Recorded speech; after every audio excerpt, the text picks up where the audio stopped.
Hi, this is Kendra, DNRT Development and Outreach Specialist. Today I am back at the Slocum's River Reserve and we're going to be looking for a few more wild edibles that we didn't get to cover last week.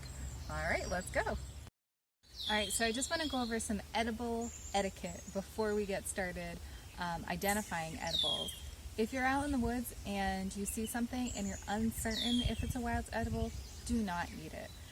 We don't want to take any risks. There are plants that you really shouldn't be eating. So make sure that you have a guidebook or you do research on the internet or you talk with somebody who knows their edibles well. It's very important that you stay safe when you're out foraging. 2, do not forage any wild edibles unless you have the property owner's permission.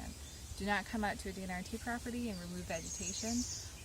Do not go into your neighbor's yard and start pulling up his plants. Make sure you have permission. It's also important because sometimes you don't know the land management practices of a particular area. So somebody might be applying herbicide or other chemicals to these plants that you're about to harvest. So that would be really bad. So always make sure that you have permission. Alright, so one plant we're going to take a look at here is curled dock.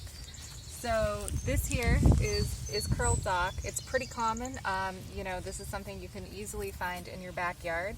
Native Americans would actually take it and crush it up and apply it to the skin to help treat arthritis. That is not how I'm going to recommend eating it though. So this is a bitter green, and bitter greens are really important for digestion. Traditionally, bitters were served before a meal to aid in digestion. So they're a very important part of the diet that many Americans are missing. So with the curled dock, we would recommend just harvesting it young. So this would be perfect. We can see it's just kind of starting to shoot up here.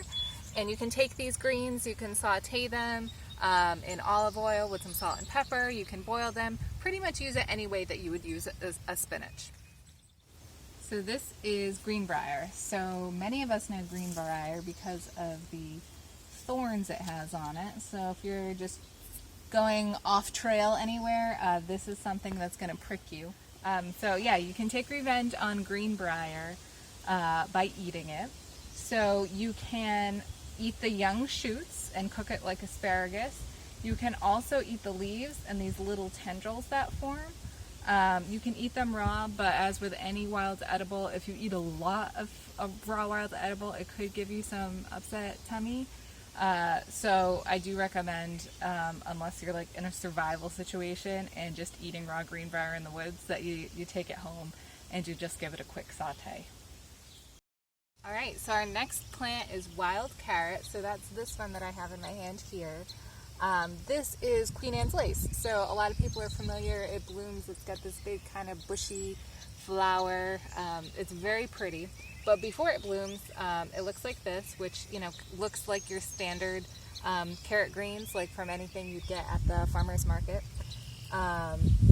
So with wild carrot, you would just go ahead and pull it up as you would a carrot. This guy's a little tough. I don't think I'm going to be able to get the root, but let me try here. Yeah, this one's a little big, so it's hard to pull the root. But it looks like a miniature carrot. It's white. It does have a look-alike, which is poison hemlock. So you really need to be careful when you're harvesting wild carrot. And with the wild carrot, basically when you pull up the root, you just want to scratch and sniff. If it smells like a carrot, it's a carrot. And basically you would eat this the way you would eat any orange carrot. So it's great in salads, you know, it's great sauteed up, but it is going to be a bit smaller than a traditional carrot. Alright, so this here is plantain. So this is a common lawn weed. You know, if you're not using any sort of herbicides on your lawn, you'll definitely find this. So this is a favorite food of the eastern box turtle as well, but we can also enjoy it. One way to identify it is if you pull apart the leaves, you can see they have these little kind of stretchy strings that pull out of them. So from those you could actually make fishing lines. So if you're ever caught in a situation where you need to fish, look for some plantain for your line. Native Americans used to take plantain and chew it up and then apply it to wounds. It is styptic, so it can prevent bleeding. and you can just eat it raw in a salad, or this is another green that's great to just saute up and eat as you would like a spinach or other dark leafy green. So this is a plant that we can all pretty easily recognize. It's clover. So this is red clover, a favorite of bees, but it can also be great for humans. Traditionally, clover teas were used kind of as a cure-all, and while they might not be able to cure all, they are still great for tea. So you can dry out the flowers, crush it up, and mix it in with other herbal teas, or if you want to mix it in with a green tea or something like that. You can also eat clover, but it can be a little bit difficult to digest raw. So it's important that you either soak the flower head in salty water for several hours, or make sure to boil it for about 20 minutes, just so it's easiest on your stomach. Okay, so this plant here, this large shrub, is autumn olive. So you can identify it pretty easily, just like with mugwort. It has like a silvery underside. This is very common on the side of highways, so when you're driving down the road, you can kind of see that silvery plant just blowing in the wind. That is often autumn olive. So this fruit, this shrub, you wouldn't be eating right now. This would be later in the season. It produces berries, and the berries are edible.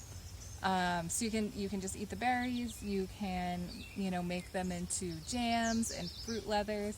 The only thing is they have these little tiny seeds, so unless you have a food mill, it's something that does take a while to process if you are cooking with it. But be on the lookout for this in the fall. It will be ready to eat.